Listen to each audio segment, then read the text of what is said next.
personnes qui vivent des choses terribles, simplement parce qu'ils sont victimes de ces agents du diable qui travaillent dur afin de maintenir les gens dans une situation terrible. Ce soir, nous allons juste introduire ce thème et dès demain, on va commencer à aller un peu plus en profondeur au fur et à mesure. C'est pourquoi quand tu viendras demain, n'oublie pas d'amener quelque chose à noter. Parce que ce sont des choses qu'on va dire, ce sont des stratégies qu'on va donner et vous devez les appliquer aussi chez vous à la maison afin d'être toujours vainqueur. On va lire le livre d'Éphésiens 6, le verset 11 au verset 12. On va le lire dans deux versions. La première version de la Bible qu'on va lire, c'est Louis II. Donc Éphésiens 6, le verset 11 à 12 dit ceci. Je lis au nom du Seigneur. Revêtez-vous de toutes les armes de Dieu afin de pouvoir tenir ferme contre les ruses du diable. Car nous n'avons pas lutté contre la chair et le sang, mais contre les dominations, contre les autorités, contre les princes de ce monde de ténèbres, contre les esprits méchants dans les lieux célestes. C'est pourquoi prenez toutes les armes de Dieu afin de pouvoir résister dans le mauvais jour et tenir ferme après avoir tout surmonté. Amen. Je relis le même verset dans la version français courant de la Bible. Le même verset dans la version français courant, le français un peu plus clair. Je commence à partir du verset 12, parce que dans le français courant, le verset 11 se trouve au verset 12. Car nous n'avons pas à lutter contre des êtres humains, mais contre les puissances spirituelles mauvaises du monde céleste, les autorités, les pouvoirs et les maîtres de ce monde obscur. C'est pourquoi saisissez maintenant toutes les armes de Dieu, afin, ainsi quand viendra le jour mauvais, vous pourrez résister à l'adversaire. Et après avoir combattu jusqu'à la fin, vous tiendrez encore fermement votre position. Amen. La version française courant est un peu plus claire. Amen. Elle nous dit que nous luttons. Nous ne luttons pas contre les humains.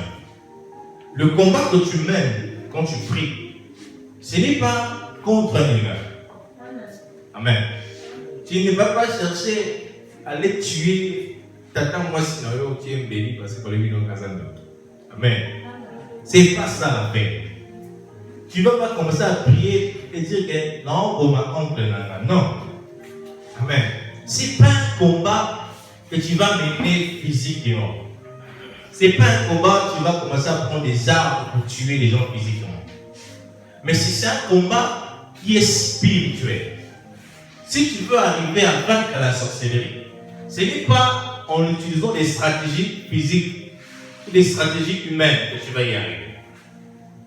Et on est en train d'identifier ces maîtres du monde obscur. On les appelle les maîtres du monde obscur. Donc vous comprenez que la Bible n'est pas ignorante en ce qui concerne la spiritualité mauvaise. Parce qu'il y a aussi la bonne spiritualité qui est celle de Dieu. La Bible est consciente de ces choses-là. Et nous sommes dans un monde où les ténèbres occupent une certaine place. Et dans chaque famille, il y a des ténèbres aussi qui ont occupé une certaine place. Ils ont érigé des lois et ils ont établi des choses afin de maintenir les gens dans un certain état. Donc on parle des autorités, les pouvoirs et les maîtres du monde obscur. Dans ce passage que nous venons de lire, l'Éternel Dieu est en train de nous révéler au travers de l'apôtre qui a écrit que la seule façon de pouvoir lutter, de pouvoir se battre, c'est de prendre des armes spirituelles. Et on est en train de dire, tu dois te saisir, tu dois te munir de toutes les armes de Dieu. Ça veut dire que Dieu est conscient qu'autour de nous, nous avons des gens qui exercent la sorcellerie et qui sont prêts à nuire notre personne. Eux, ils utilisent les armes ténébreuses, les armes de Satan.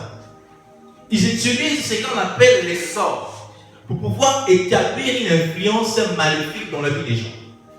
Mais Dieu, au contraire, lui, nous a donné toutes ces armes. J'aime bien quand on dit ces armes. Amen. Ça veut dire que Dieu n'a rien caché. Il n'a rien laissé au hasard. Il t'a donné toute sa force afin de pouvoir vaincre la sorcellerie. Moi, ça me fait rire. Des fois, je vois des gens, ils ont une grande sorcellerie dans la famille, mais ils vont consulter encore d'autres sorciers. Amen. Pour chercher des solutions. Non, on va aller voir un petit cher, parce que c'est lui, il va nous dire où est passé l'enfant qui était décédé. Amen. Le diable ne combat pas le diable. Satan ne combat pas Satan. Tu ne peux pas aller chercher la lumière dans les ténèbres. Tu ne peux pas, on le baguette, non, à ça, un zolo pour la protection. Tu te protégeras contre lui. Ça, ce ne sont pas les armes de Dieu. Ce ne sont pas les armes que Dieu veut que tu puisses utiliser. Parce que si tu es déjà sous l'emprise de quelqu'un, tu es déjà sous l'emprise de la sorcellerie, et que tu décides d'aller voir un autre sorcier qui va pouvoir faire les zolos sur toi. Va te couper des choses, va prononcer des choses, va discourir devant toi, va te dire que non, c'est bon, vas-y, tu es protégé, tu ne seras plus malade. Bien aimé, on appelle ça de l'arnaque. Amen. Et les gens te diront que non, on a déjà qui a X Sakinga, le monde spirituel, sans Dieu, c'est un monde d'échange. Amen. Quand toi tu es allé voir ce gars-là, il a échangé quelque chose. Parce que la mission du diable n'a jamais changé. Il ne sera jamais un guérisseur. Il ne sera jamais quelqu'un qui va te faire du bien. Un sorcier ne viendra jamais te faire du bien, quelque chose à ton dièse. Il est aveuglé dans les ténèbres et il est plongé totalement dans les ténèbres. Il a été formé pour nuire. Il ne viendra jamais te faire du bien. Écoute la mission du diable, Jean 10. La Bible dit, le voleur ne vient que pour premièrement voler, égorger, détruire. Donc quand le diable arrive, quand un sorcier se positionne dans ta vie, il va accomplir la mission de son être, qui est de voler, d'égorger et de détruire. La sorcellerie est une réalité. Aujourd'hui, je dis, on va se moins introduire, mais on ne va pas aller trop loin. Mais, donc vous devez comprendre que la première des choses que vous devez avoir à votre position, ce sont les armes. Dieu va t'équiper afin de pouvoir t'aider faire. Si Dieu ne t'équipe pas en fait, c'est fini pour toi. Tu vas pleurer de la même manière, rien. Mais si Dieu t'équipe, parmi les armes que Dieu utilisera pour t'équiper, c'est la parole. Amen. Or, dans le domaine de l'esprit, je vous avais dit, ceux qui voient, c'est ceux qui ont la parole. Si tu commences à voir par la parole, parce que lorsqu'un sorcier arrive dans ta vie et qu'il veut te détruire, la première des choses qu'il va installer, c'est l'aveuglement. Comment on a été? Parce que ce sont des ténèbres. Que tu sois surpris des événements. Tu es surpris que ça fait des années que tu cherches du travail, ça ne vient pas. Tu es surpris que tu fais un commerce depuis des années, ça ne marche pas. Aux ongaka à refaire. Tu as un capital, tu commences jusqu'à un moment donné, paf, c'est fini. Ça s'arrête. Tu trouves quelqu'un qui est prêt à t'épouser. Au début, il est chaud, il s'engage. À un moment donné, pouf, le gars a désisté, il est parti. Et ce sont des choses qui se répètent constamment dans ta vie. Tu ne sais pas où est la source. Tu ne connais pas où est le problème. Tu trouves que c'est normal. On a la chance. C'est pas un problème de sorcellerie. Amen. Dans les jours à venir, on va voir comment les sorciers font pour pouvoir maintenir les pouvoirs de la sorcellerie dans la vie de quelqu'un. Parce que ce sont des pouvoirs. On a dit ici, ce sont des pouvoirs, ce sont des maîtres de l'obscur. Les maîtres de l'obscurité. Ils opèrent dans l'obscurité. En eux, il n'y a aucunement la lumière. Il n'y a pas de lumière en eux. Ils sont totalement aveuglés. Et ils ne font que faire les choses de leur maître. C'est-à-dire voler, égorger, détruire. Quand tu vas commencer à t'exceller, dès qu'on va encore au matin, on sent qu'il y a une étoile qui s'élève. Première des choses à faire, voler. Ils vont venir là, ils vont voler cette grâce qui est en toi. Ils vont exploiter ce talent que tu as. Et tu es surpris. Aux amayele. Mose évolué. Mais nous, comme un casse n'a pas la même chose. Un grand sorcier, un zoba. Mais il a évolué. Ah, on a là. Yosa maye. Mais qui m'a aidé à yosa bonne. Parce que la mission du sorcier n'a pas changé. C'est de venir évoluer. Lorsqu'ils arrivent dans la vie de quelqu'un, ils s'assurent qu'il y a toujours une porte ouverte. Lorsque la porte reste ouverte, ils disent qu'ils ont accès.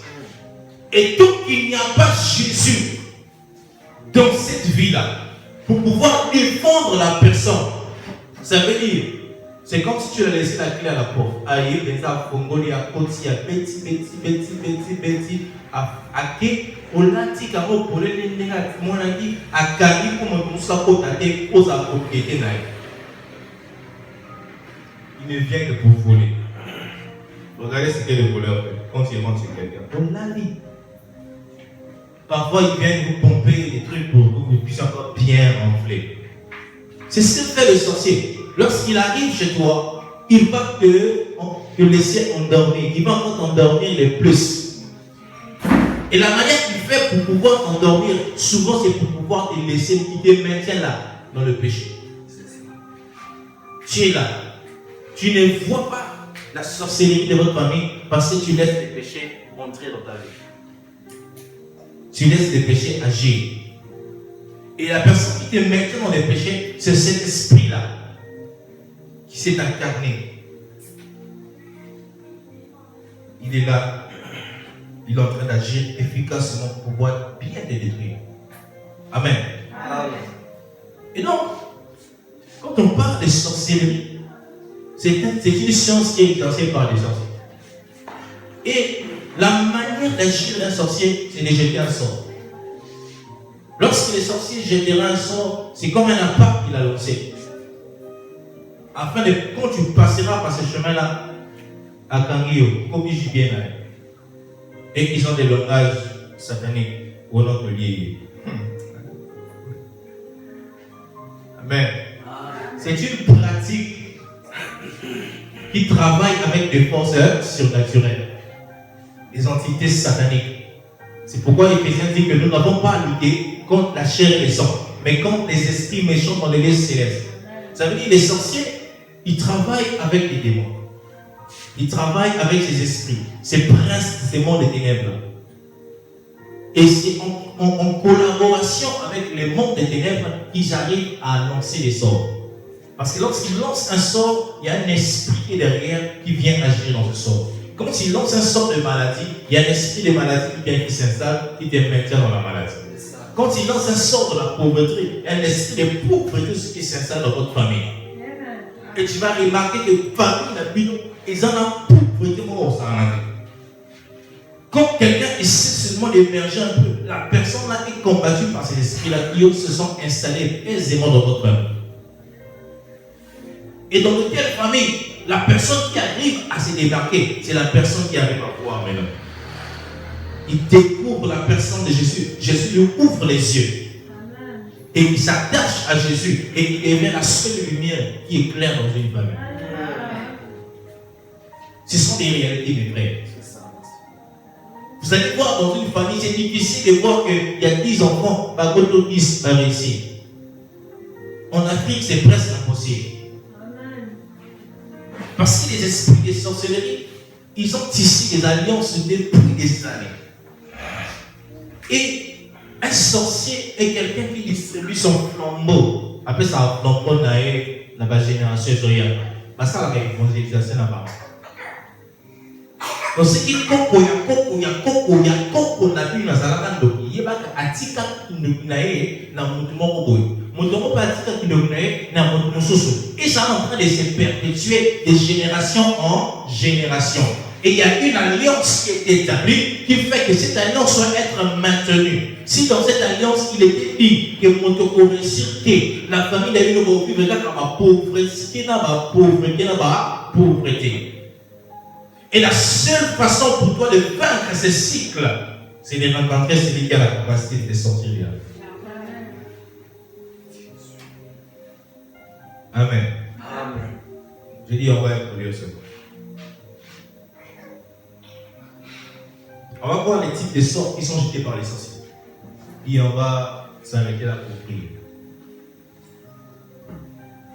Parmi les sorts qui sont jetés par les sorciers, hier dimanche, on a commencé à parler d'un déjà. Qui se souvient? Les envoûtements. Amen. Les envoûtements, c'est une stratégie que le diable utilise. C'est aussi une stratégie forte que les sorciers utilisent. Vous allez voir dans un quartier, moi des fois ça m'étonne. Un quartier, vous allez voir, les églises sont là, bien assises. Amen. Et vous allez voir les sorciers de ces quartiers commencer à s'organiser. Parce qu'ils savent que si une église s'installe dans un quartier, et que cette église est claire, et que si les personnes qui sont là, qui vivent des situations terribles, qui vivent dans la pauvreté, qui ont des situations, ils ont besoin de Dieu. Ils ont besoin que Dieu puisse intervenir. Les sorciers vont s'organiser afin de maintenir un grand nombre d'envoûtements et de créer en eux une sorte de lourdeur afin de ne pas s'approcher de Dieu. Or, la Bible dit que approchez-vous de moi et je m'approcherai de vous. Et eux, ils exercent toujours dans l'opposé de ce que la Bible dit. Ils vont s'arranger à ce que le peuple ne puisse pas s'approcher de Dieu. Parce que si le peuple s'approche de Dieu, c'est alors qu'ils vont voir la délivrance. Et qu'est-ce qu'ils font? Ils souffrent un vent d'envoûtement dans ce quartier. Et vous allez remarquer que ce sont seulement ceux-là qui peuvent encore lutter, qui peuvent se battre, qui arrivent à entendre la voix de Dieu et pousser jusqu'à venir à l'église. Et c'est alors qu'ils voient leur vie changer. L'envoûtement existe. C'est une manière du diable de maintenir quelqu'un dans une oppression donnée. Et je vous avais dit dimanche que la personne qui exerce l'envoûtement n'est pas encore entrée totalement. Il tient juste un domaine précis de ta vie et le reste du domaine marche, mais ça non. Et tu cherches des solutions, tu ne trouves pas. Mais le but de l'envoûtement, c'est d'arriver à la possession des moyens. On va lire avec vous Marc 9. Ça sera une longue lecture, mais je vais le lire. Marc 9, versets 14 à 28. Je dis non, Seigneur. Lorsqu'ils furent arrivés près des disciples, ils vinrent autour d'eux une grande foule et des scribes qui discutaient avec eux. Dès que la foule vit Jésus, elle fut surprise et accourut pour le saluer. Il leur demanda: sur quoi discutez-vous avec eux? Et un homme de la foule lui répondit: Maître, j'ai amené auprès de toi mon fils qui est possédé d'un esprit muet. En quelques lieux qu'il s'assit, qu'il le saisisse, il le jette par terre, l'enfant écume, grince des dents et devient tout raide. J'ai prié des disciples de chasser l'esprit et ils n'ont pas pu. Verset 19, race incrédule, leur dit Jésus, jusqu'à quand serai-je avec vous? Jusqu'à quand vous supporterai-je? Amenez-le-moi. On lui amena et aussitôt que l'enfant vit Jésus, l'esprit l'agita avec violence. Il tomba par terre et se roulait en écumant. Jésus demanda au Père: combien y a-t-il de temps que cela lui arrive? Depuis son enfance, répondit-il. Et souvent l'esprit l'a jeté dans le feu et dans l'eau pour le faire périr. Mais si tu peux quelque chose, fais, viens à notre secours et compassion de nous. Jésus lui dit, si tu peux, tout est possible à celui qui croit. Aussitôt le père de l'enfant s'écria, je crois, viens au secours de mon incrédulité. Jésus, voyant accourir la foule, menaça l'esprit impur et lui dit, esprit muet et sourd, je te l'ordonne, sors de cet enfant et il n'y entre plus. Et aussitôt, en poussant des cris et en l'agitant avec une grande violence, l'enfant devint comme mort, de sorte que plusieurs disaient qu'il était mort. Mais Jésus, l'ayant pris par la main, le fit lever et il se tint debout. Quand Jésus fut entré dans la maison, ses disciples lui demandèrent en particulier, pourquoi n'avons-nous pas pu chasser cet esprit? Il leur dit, cette espèce-là ne peut sortir que par la prière. Amen. Ce passage-là, c'est en train de parler de quelque chose de fort. Amen. D'une réalité auquel nous faisons face. Ici, cet esprit qui est entré dans la vie de cet enfant-là, c'était un esprit muet et un esprit sourd. Vous allez comprendre quelque chose. Lorsqu'un sorcier veut exercer pour pouvoir nuire à une personne, il fait passer cela pour la normalité. Il fait passer ça pour quelque chose de normal. Vous allez voir dans une famille quelqu'un qui est muet, qui est sourd. Mon monde avait l'épilepsie pour moi. Les gens trouveront ça normal. Non, ils ont l'épilepsie. Bien normal. Le médecin, il prend son traitement. Amen. Il faut que tu arrives à faire la différence entre une maladie normale et une maladie ensorcelée. C'est ça qui va te donner la capacité de prier et de chasser l'esprit.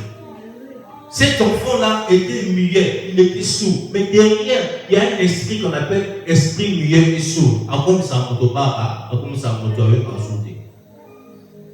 donc, vous allez comprendre que dans le domaine de l'esprit, dans le domaine spirituel, les esprits s'attachent à chaque maladie. Chaque maladie a un esprit là. Amen. En dehors du fait qu'il y a des maladies qui sont normales, mais il y a aussi des maladies qui ne sont pas normales.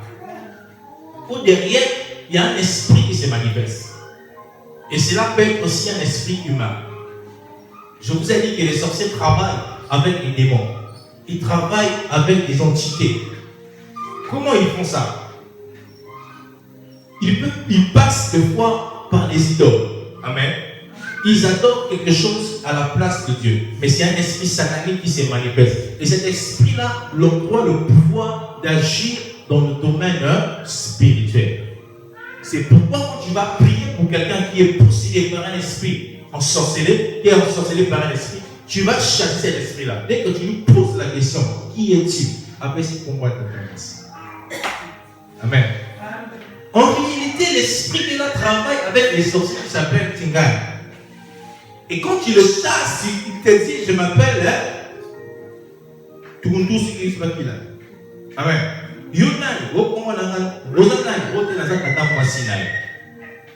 C'est parce que ce sorcier-là travaille avec cet esprit-là.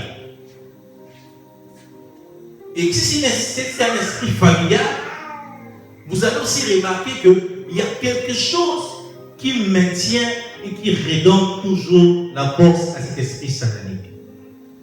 Cette chose-là, c'est parfois une idole. Et cette idole-là est assise sur ce qu'on appelle autel. On va voir ça dans la semaine. Amen. Donc, il faut que tu puisses d'abord, premièrement, identifier le type de sorcellerie qui est dans votre famille. Jésus-Christ, quand il a vu cet enfant-là, il a commencé par poser des questions. C'est pourquoi la cure d'âme est importante. Quand tu te rends compte que maman est aussi mauvais, tu fais un truc, c'est un cycle qui revient. Ça revient de temps à autre, ça revient tout le temps. Il faut que tu puisses t'asseoir avec le pasteur. Tu puisses donner des informations au pasteur. Que donc, voilà ce que j'ai remarqué. Regardez dans ce passage. On dit, Jésus lui pose la question, combien de temps cela arrive à cet enfant-là? Le père dit non, c'est depuis qu'il est enfant. Depuis qu'il est enfant, l'esprit l'agite, le jette dans l'eau, dans le feu. Et dans les familles, vous allez remarquer ce genre de phénomène. Moi, dans mon azak qui tue, pour moi, azak qui tue. Et quand il grandit, en fait, l'esprit de rébellion, il y a un esprit qu'on appelle l'esprit de rébellion. Il vient déjà dans la vie de l'enfant depuis qu'il est enfant. Et des fois, c'est manipulé par un esprit familial qui est là. Pourquoi on s'en donne? Parce qu'il voit déjà. Ce qui moi, on a agression dans la vie. Et donc, ils emmènent déjà l'esprit de rébellion dans la vie de l'enfant pour le gaspiller depuis l'enfance.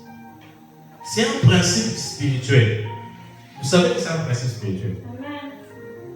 Sauf qu'on met 6 mois depuis moi, au PC qui nous dit pour moi, encore le moment est là. Amen. Je suis en train de chercher un passage biblique. C'est dans le livre de Proverbes. Je veux vous le redonner. J'espère que je l'ai noté. Proverbe 22, verset 6. Quelqu'un peut-il le lire? Proverbe 22, le verset 6. Proverbe 22, le verset 6. Proverbe 22, le verset 6. Proverbe 22, verset 6, lisons au Seigneur. Nous rendons grâce. Instruis l'enfant selon la voie qu'il doit suivre. Et quand il sera vieux, il ne s'en détournera pas. Amen. C'est un principe spirituel. Pourquoi à l'église on vous demande de venir avec les enfants? C'est pour pouvoir déposer déjà dès l'enfance la sémence de Dieu.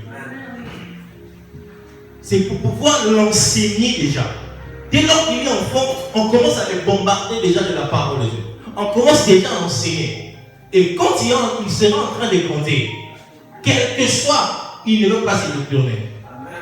Même quand il va devenir vieux, il ne va pas se détourner. Pourquoi? On avait déposé quelque chose en lui. Je vous avais donné mon témoignage. Mes parents m'ont mené à l'écoutine. Et à l'écoutine, je me rappelle, ce jour-là, on nous a appris un verset, Matthieu 11, 28. On nous a fait répéter ça. J'étais un enfant, je ne savais même pas j'avais quel âge. Je pouvais avoir peut-être 5, 4, 8 ans, je ne sais plus. On nous a fait répéter ce passage biblique. Et puisqu'on nous a fait répéter ce passage biblique, j'ai grandi. Ce passage est resté dans mon esprit. Amen. Ce passage est resté. Venez à moi, vous tous êtes fatigués et chargés, je vous donnerai du repos. Je n'ai pas fait des efforts pour retenir ce passage, mais c'est resté. Et c'est un principe spirituel. Les sorciers aussi savent, ils connaissent ces principes-là. C'est pourquoi aujourd'hui, dans ce siècle-là, vous allez voir la sorcellerie est donnée aux petits enfants. Ils vont prendre un enfant comme ça, là, un enfant comme ça. Là. Ils vont déjà commencer à l'initier. Lui donner à manger la nuit. Déposer la sémence. Parce qu'ils connaissent le principe de la sémence. Vous savez, Lucifer est descendu du ciel, il n'avait pas été dépouillé de la connaissance qu'il avait. Et il a pris cette connaissance, il en a fait une science occulte. Il a détourné ça pour faire ça à sa façon. Et il a communiqué maintenant cette science-là à ses agents, les sorciers, les magiciens, tous ces gens que vous voyez. Et eux, ils exercent ça maintenant dans le domaine de l'occultisme. Il sait que Dieu avait dit à Abraham des autels, parce que l'autel maintient l'alliance. Et eux aussi, ils viennent, ils établissent des autels sataniques pour maintenir, pas maintenir malédiction dans la famille, voilà. Et quand vous venez faire la prière, vous voulez délivrer quelqu'un d'un esprit de sorcellerie, commencez à retracer déjà la source et remonter au fur et à mesure. Créer des informations comme Jésus. Vous avez vu que Jésus n'est pas venu tout de suite. Hein? Il n'a pas dit sors. Hein? Il essaie d'abord approcher.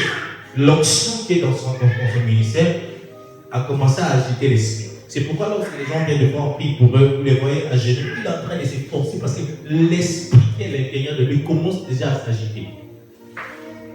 Ça commence déjà à s'agiter. Et quand ça s'agite comme ça, là, ça veut dire qu'ils sont déjà une menace. Une autre façon de vaincre la sorcellerie, c'est de monter dans la prière. C'est d'être élevé dans la prière. Tu dois être plus spirituel qu'un sorcier. Amen. tu dois être élevé très haut, plus qu'un sorcier. Parce que la Bible dit que mon serviteur s'élèvera, il montera et qu'il sera très haut placé. Dans la spiritualité de Dieu, il y a 3 niveaux. Il y a les niveaux où on s'élève. Il y a un autre niveau où tu dois monter. Maintenant, il y a un autre niveau où tu es placé très haut. C'est là où Jésus a dit que là où moi je suis, c'est aussi là où vous allez être. Et bientôt vous verrez les anges de Dieu monter et descendre sur le Fils de l'homme. Dieu nous attend à un niveau de spiritualité très élevé. Il ne nous a pas placé seulement à monter. Il nous a placé à s'élever. Et quand tu t'élèveras, les sorciers seront au-dessus de toi. Amen. Quand ils vont venir chercher à t'attaquer, Dieu t'a déjà révélé. Nadège était inspiré. Il a dit qu'il y a une stratégie à Sika. Il y a une gambès. Mais Yahweh vous a poussé. Jésus est ta lumière. Lorsqu'ils vont changer des stratégies, lorsqu'ils vont dire que c'est ça qui est ici m'habiter, le temps pour eux de chercher une autre stratégie, de chercher une autre porte qu'ils vont chercher à ouvrir, Dieu qui est ta lumière éclaire. La Bible dit que la lumière, lui, dans les ténèbres. Et les ténèbres ne reçoivent pas la lumière. C'est fort, hein? Saint-Esprit, merci. C'est fort. Comment tu vas arriver à vaincre les sorciers? Sois la lumière. Amen. Amen. Amen. La lumière, lui, dans les ténèbres. Mais les ténèbres ne reçoivent pas la lumière. Est-ce que vous comprenez ce que je suis en train de comprendre? Amen. C'est-à-dire, on a allumé la lumière là où il y avait les ténèbres. La lumière a brillé là où il y avait les ténèbres, mais les ténèbres n'ont pas pu recevoir la lumière. Ça veut dire quoi? Toi, en tant qu'enfant de la lumière qui s'appelle Jésus-Christ, elle va briller dans un monde qui est dans les ténèbres. Amen. La Bible dit que le monde entier est sous la domination du malin. Lorsque le monde est déjà dans les ténèbres, les sorciers eux aussi sont déjà dans les ténèbres. Mais lorsque la lumière qui est Jésus, lorsqu'elle brille dans le monde, elle vient jusqu'à ce qu'on appelle à tous ceux qui l'ont reçu. Elle a donné le pouvoir de devenir enfant de Dieu. Et lorsque cette lumière brille et que tu décides de recevoir la lumière va t'éclairer toi, mais la lumière n'éclaire pas les sorciers. La lumière n'éclaire pas les enfants des ténèbres. Elle éclaire seulement ceux qui ont ouvert leur cœur pour recevoir la lumière. Même s'ils étaient dans les ténèbres, le fait que la lumière brille, leurs ténèbres s'arrêtent. Donc pour que tu sois un vainqueur devant la sorcellerie, il faut que ta lumière éclaire. N'est-ce pas qu'il est écrit, réveille-toi, toi qui dors, relève-toi d'entre les morts, et Christ t'éclairera. Si tu veux vaincre la sorcellerie de votre famille, commence à allumer. Badako Pena. Badako Pena. Commence à devenir une lampe qui éclaire. Refuse de rentrer dans le processus des personnes qui ne réussissent pas. Refuse de t'aligner dans la rangée des gens qui ont décidé de vous achever. Au nom chaque décembre, 4 personnes vont courir. Chaque décembre, 4 personnes vont courir. Basala nzungu na bango, bavana bakunda bazelaka décembre. Décembre vous avez décembre vous avez. Pourquoi? Quand il décide de prendre ces personnes-là, il ne voit pas la lumière dans ces personnes. Jésus avait prié pour les personnes qui lui appartiennent. Il avait dit, Père, je te prie, non pas seulement pour ceux qui sont là, mais je te prie aussi pour ceux qui vont croire. Amen. Parce que nous sommes l'appartenance et la demeure de Jésus. Amen.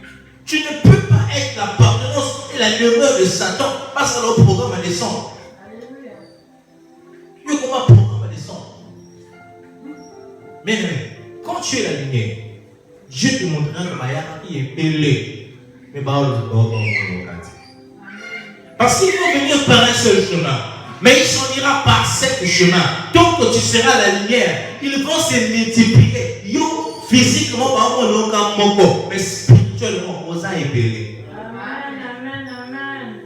Amen. Il ne faut pas faire léger avec les sorciers. Ce n'est pas des amis. Il faut les frapper correctement. Toi, tu ne cherches pas à tuer Tata Mwasi. Tu cherches à attaquer l'esprit qui est derrière. Mais dans ce qui est avec quoi il y a Amen. Je ne dis pas que Tata Mwasi sont les sorciers. Amen. Donc je disais que l'envoûtement peut conduire à la possession démoniaque. L'envoûtement peut mettre ton mener au suicide.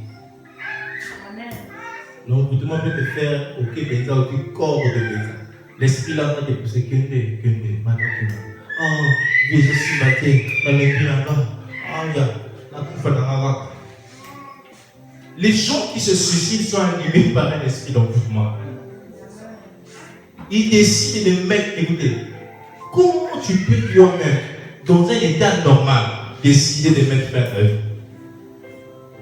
C'est impossible. Parce que l'étape de l'envoûtement, lorsqu'elle grandit trop, est comme à la possession. Où tu décides de prendre la corde. Dès que tu prends seulement la corde.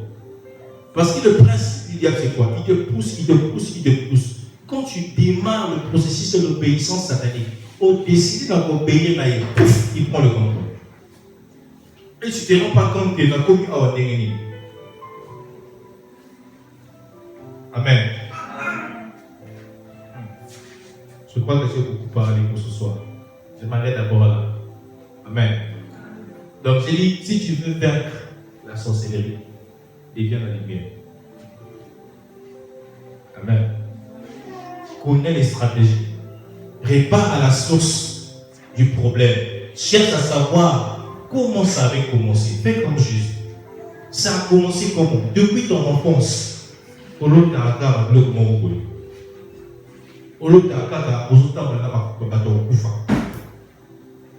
depuis ton enfance, c'est comme ça.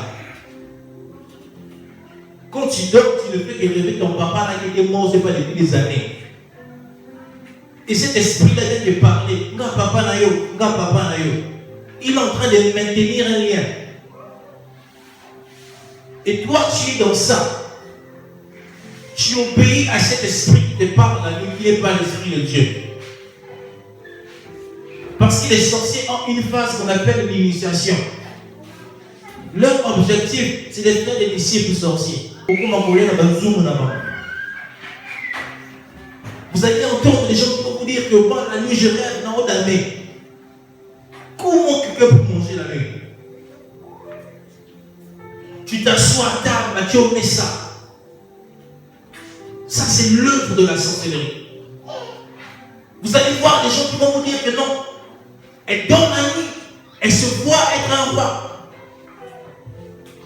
Non, dans un roi. Et dans le monde physique, il y avait un king. Il n'est pas seulement king. Encore, deux fois, la spiritualité arrive juste à entrer dans le domaine physique. Ça affecte d'abord dans le domaine spirituel et ça arrive dans le domaine physique. Les gens qui portent les noms des animaux. Quand la sorcellerie atteint un niveau grave, c'est difficile, frère. Il n'y a que Dieu qui peut te libérer de ça. Il n'y a que Dieu qui peut te faire sortir de là. Les sorciers arrivent aussi à ajouter les sorts de maladie. Où la personne est là, 7 ans. Regardez la femme à la perte de sang. Son problème n'était pas physique, c'était spirituel. Elle est passée par les médecins. Les médecins ne regardaient rien. Elle est passée par toutes sortes de solutions, rien. Son problème était spirituel. Mais lorsqu'elle a touché l'habit de Jésus, le sang là s'est arrêté. Ça veut dire que l'esprit qui était là en train de faire en sorte que le sang continue à couler n'a pas supporté l'onction de Dieu. Amen. Une autre chose pour vaincre l'esprit de la sorcellerie, c'est la foi. Parce que regardez ce papa. Jésus lui a dit, si tu peux, ton incrédulité est un blocage pour ta délivrance. Lorsqu'on veut prier pour toi, on veut t'amener à être délivré, tout de suite tu commences à douter. Tu as déjà fermé la porte à Jésus. Mais lorsque c'est de crier, je crois, viens au secours de mon incrédulité, il a reconnu. C'est alors que les miracles arrivent. C'est alors que son fils a été délivré. Alléluia. Amen. Alors là où tu es, sera délivré, on va prier. Demain, invite des gens. Demain, nous allons parler des esprits des maris et nous. Amen. Et on va voir comment ils arrivent à s'accoupler. Toi, tu es là depuis des années. L'autre a mari de lui, la femme de lui. Au bas la couteau. L'autre a femme de lui. Au là, la mbête, au là, on a donc eu un assez, moi, ça va Nicolo. Amen. Ce sont des réalités. Viens demain quand on parle. Amen. Alors là où tu es là, tu vas te lever. On va prier.